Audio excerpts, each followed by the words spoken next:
ఆంధ్రప్రదేశ్లో చాలా కాలం పాటు ఒక వార్తా సంచలనంగా మారింది.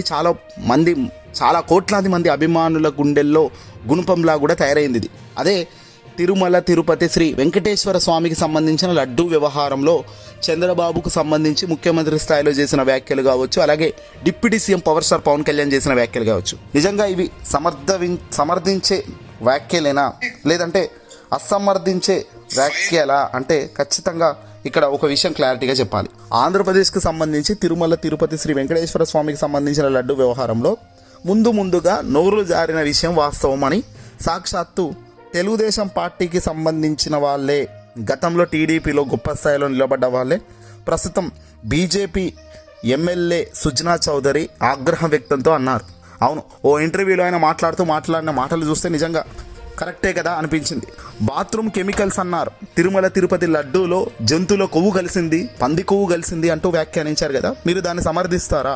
అలా మాట్లాడాల్సిన మాటలేనా అవి అని సదర ఇంటర్వ్యూయర్ ప్రశ్నించగా ఆయన మొహమాటం లేకుండా ఒక మాట చెప్పాడు. ముఖ్యమంత్రి చంద్రబాబు నాయుడు గారు అలాగే డిప్యూటీ సీఎం పవన్ కళ్యాణ్ ఇద్దరు కూడా ఒక గొప్ప హోదాలో ఉన్న వ్యక్తులలా ప్రవర్తించలేదు అనేది క్లియర్గా ఆయన కుండబద్దలు కొట్టారు. దున్న ఈనిందంటే దూడను కట్టేయండి అనేలా ప్రవర్తించారు అంటూ ఆయన మాట్లాడారు. స్పష్టమైన నివేదికలు ఏవీ లేకుండానే కోట్ల మంది భక్తుల మనోభావాలను దెబ్బతీయడం అనేది నిజంగా అది చాలా తప్పే అంటూ బీజేపీ ఎమ్మెల్యే సుజనా చౌదరి గారు ఆగ్రహం వ్యక్తం చేశారు. తిరుమల శ్రీ లడ్డూ వ్యవహారంలో చంద్రబాబు నాయుడు గారు ఒక ఆకు తప్పు చేస్తే పవన్ కళ్యాణ్ దాన్ని పట్టుకొని మరో 2 అడుగులు వేయడం అనేది చాలా మంచి పరిణామం అయితే కాదు. అది పార్టీకి చేదు చేసింది తప్ప మంచి చేయలేదు అనేది ఇది కదా. వైఎస్ఆర్సీపీ వాళ్ళు ప్రత్యర్థుల మాటలు ఎన్ని చెప్పినా ఎవరికి అర్థం కావడం లేదు.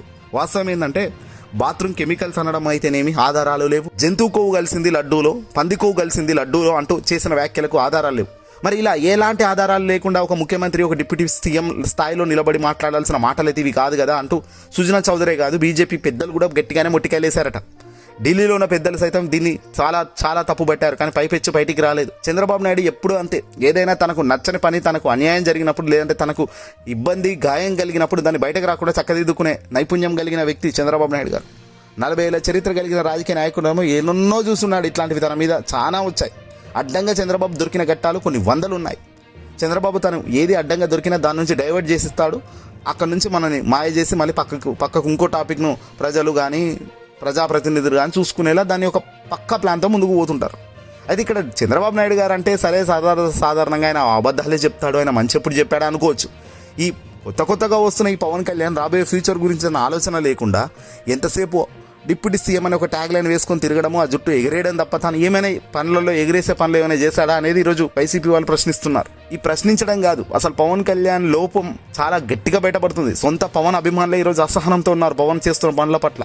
డిప్యూటీ సీఎం అయ్యాక పవన్ కళ్యాణ్ ఎన్నో మార్పులు శ్రీకారం చుడతారనుకుంటే 2 సంవత్సరాల్లో ఉనుకే లేదు. ఇంకా రాబోయే సంవత్సరాల్లో ఏమునుకుంటుంది అనేది దేవుడెరుగు. ఆల్రెడీ 5 ఏళ్లలో 2 సంవత్సరాలు పూర్తయింది. మరో సంవత్సరం అయితే చివరి సంవత్సరం మొత్తం కూడా ఎన్నికలకు సంబంధించి అంటే మరో 2 సంవత్సరాలు ఉంది హార్డ్గా. 2026 మార్చి వచ్చేసింది, ఏప్రిల్ వచ్చేస్తూనే ఉంది. అంటే ఈ 2026 అనేది కళ్ళు మూసుకొని తెరిచేలోపు అయిపోయే పరిస్థితి. ఇక 2027 నుంచి ఎన్నికలకు సంబంధించిన ప్రచారాలు ప్లానింగ్లు అనేది మొదలవుతూనే ఉంటాయి అన్ని పార్టీలకు సంబంధించి కూడా. 2028 నుంచి మొత్తం రాజకీయ ప్లాన్లోనే యాక్షన్ రియాక్షన్ లాగానే ఉంటాయి. 29 ఇలాగ ఎన్నికలు కాబట్టి దాన్ని పట్టించుకోవాల్సిన పనిలే. అంటే 28, 27 అంటే ఇంకా 2 సంవత్సరాలు మాత్రమే ఉన్న తరుణము.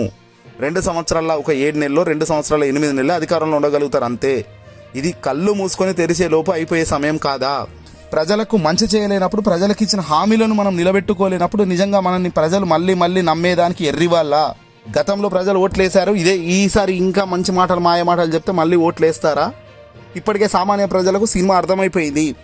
అధికారం రాకముందు ఏం చెప్పారు వీళ్ళు, అధికారం వచ్చాక ఏం చెప్పారు. సొంత టాలీవుడ్ ఇండస్ట్రీకి సంబంధించిన పెద్దలే నిన్ను అంటున్నారు, రేవంత్ రెడ్డి దూసుకెళ్తున్నారు, రేవంత్ రెడ్డి గొప్పగా మమ్మల్ని చూసుకుంటున్నాడు, అసలు ఆంధ్రప్రదేశ్ రాష్ట్రం పక్క రాష్ట్రమైన ఆంధ్రప్రదేశ్లో మా ఉనికే లేదు, మా ఉనికిని కాపాడండి, మాకు ఎంకరేజ్ చేయండి అయ్యా అంటూ సాక్షాత్తు మెగాస్టార్ చిరంజీవి అయితేనేమి ఆర్ నారాయణమూర్తి స్టేజ్ మీదే చెప్పేసిన మాటలు ఇవి. నిన్న వాళ్ళ తమ్ముడు ఉన్నాడు అనే విషయం కూడా చిరంజీవి పక్కన పెట్టాడు. కనీసం పవన్ పేరు కూడా తీయలేదు మెగాస్టార్ చిరంజీవి. ఎందుకు? పవన్కి బాధ్యత లేదా? ముగ్గురు కలపడంలో ఉన్న బాధ్యత, ఇప్పుడు టాలీవుడ్ ఇండస్ట్రీని చూసుకోవాల్సిన బాధ్యత పవన్కి లేదా అయ్యా? మరి 3 పార్టీలు కలిసి ఒక పార్టీగా గెలవాలి, జగన్ను అధికారంలోకి దించాలి అనే ఆలోచన చేసిన ఇదే సినిమా ఇండస్ట్రీకి సంబంధించిన పవన్ కళ్యాణ్కి, మరి ఆ పవన్ కళ్యాణ్కి తెలియదా మనం అధికారంలో ఉన్నాము, ఇండస్ట్రీని కాపాడుకోవాలి, ఎంకరేజ్ చేయాలన్న ఆలోచన కానీ ఏమైనా ఉందా? కనీసం అన్నా చేయాలి కదా. వేరే వేరే అంటే నీకు అవగాహన లేదు, నీకు పెద్దగా దానిపై అనుభవం లేదు అనుకోవచ్చేమో, కానీ ఇక్కడ సినిమా ఇండస్ట్రీ మీద నన్ను అనుభవం ఉంది కదా నీకు. నిన్ను కాపాడిందే సినిమా ఇండస్ట్రీ అంటుంటావు కదా, మరి ఏం చేసినావు సినిమా ఇండస్ట్రీకి? ఏమైనా చేసి ఉంటే వీళ్ళు ఈరోజు ఈ మాటలు మాట్లాడేవాళ్ళు కాదు కదా. అంటే అడ్డంగా చెప్పాల్సింది ఏంటంటే అధికారం ఒకటి ఎంజాయ్ చేస్తున్నారు తప్ప పరిపాలనలో మార్పులు లేవు, ఏమీ లేవు అనేది క్లియర్గా కనబడుతున్న అంశం. ఈ వీడియోని అసలు లైక్ కొట్టి షేర్ చేయండి.